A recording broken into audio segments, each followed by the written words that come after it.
giraffe walk into a bar. Giraffe goes to sleep on the floor. Barman says, "Oi, what's that lying there?" Fella says, "It's not a lion, it's a giraffe."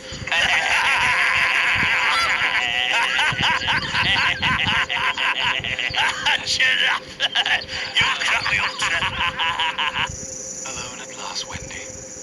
Just you, me and the sunset.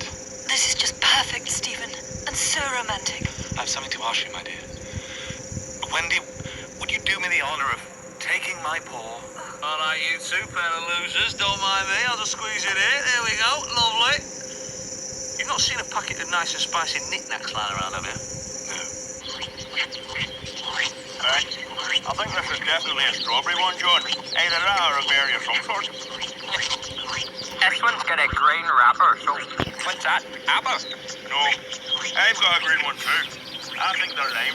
It doesn't taste like a lime. They never do. That's how you can tell they're the lime ones. I don't know what this one is. It tastes really weird. What colour is it? Brown. Brown. I hate to break this to you, but there aren't any brown ones. I don't know what you're eating, John, but I'd spit it out if I were you.